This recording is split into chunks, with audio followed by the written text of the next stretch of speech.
පසුගිය කාලය පුරාවටම මැද පෙරදිගෙන් ඇහුණු වාර්තා එතරම් සුබදායී ඒවා නොවුන බව ඔබට අමුතුවෙන් කිව යුතු නැහැ.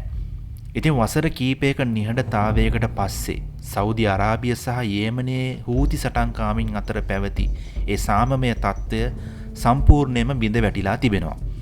හූතිවරුන් සෞදියේ තෙල් නැව් වලට ප්‍රහාර එල්ල කරද්දී සෞදි අරාබිය යේමනයට එරෙහිව දැවැන්ත ගොඩබිම් සහ නාවික ආක්‍රමණයක් එල්ල කරන්නට සූදානම් වෙන බව ජාත්‍යන්තර මාධ්‍ය අනාවරණය කරනවා.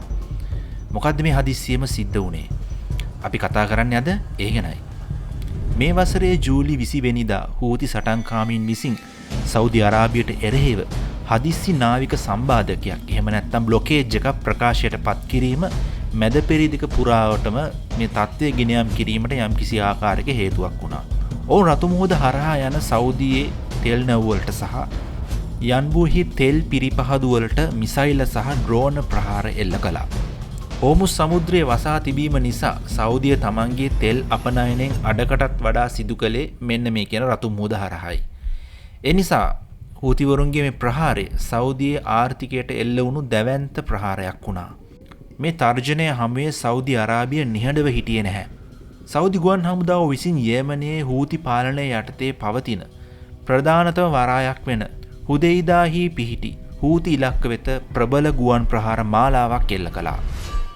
මේ වසර ගණනාවක් පුරා සෞදිය හා යේමනය අතර පැවතියේ සාමයේ නිහඬතාවය බිඳ දැමීමට සමත් වූ දැවැන්ත ප්‍රහාරයක්. නමුත් ද ගාඩියන් ප්‍රවෘත්ති ජාලය වාර්තා කරන්නේ ඊටත් වඩා භයානක තත්ත්වයක්. යේමනයේ නැගෙනහිර ප්‍රදේශවල සිටි සෞදි හමුදා මේ වන විට ඉවත් කරගෙන තිබෙනවා. මධ්‍යම යේමනයේ අල් බයිදා ප්‍රදේශයේ ඉලක්ක කරගනිමින් විශාල ගොඩබිම් ප්‍රහාරයකට හමුදාව නැවත පෙළගස්වමින් සිටින බවයි සඳහන් වෙන්නේ. ඊට අමතරව පාකිස්තානය, තුර්කිය, ඊජිප්තුව, සුඩානය ඇතුළු රටවල් 14ක සහභාගීත්වයෙන් රතු මුහුදේ නාවික ආරක්ෂක බලකායක් සාදන්නටත් ඇමරිකාව සහ අනෙකුත් රටවල සහාය ලබා ගන්නටත් සෞදි විදේශ අමාත්‍යාංශයේ මේ වන විට කටයුතු කරමින් සිටින බවයි සඳහන් වෙන්නේ. ඉතින් තමන්ගේ තෙල් වෙළඳාම බේර ගන්න සෞදිය නැවතත් යේමනය සමග මෙසේ පූර්ණ යුද්ධයකට පැටලෙන්න යාම මුළු මැද පෙරදිගම තත්ත්වය තව තවත් දරුණු කරන සාධකයක් වෙන්න පුළුවන්. ඉතින් මේ සෞදියේ හමුදා මෙහෙයුම ගැන ඔයාගේ අදහස මොකක්ද? ඒ ගැන පහලින් කමෙන්ට් කරන්න අමතක කරන්න එපා. ඒ වගේම තමයි වීඩියෝ එකට ලයික් එකක් දාලා channel එක subscribe කරන්නත් අමතක කරන්න එපා.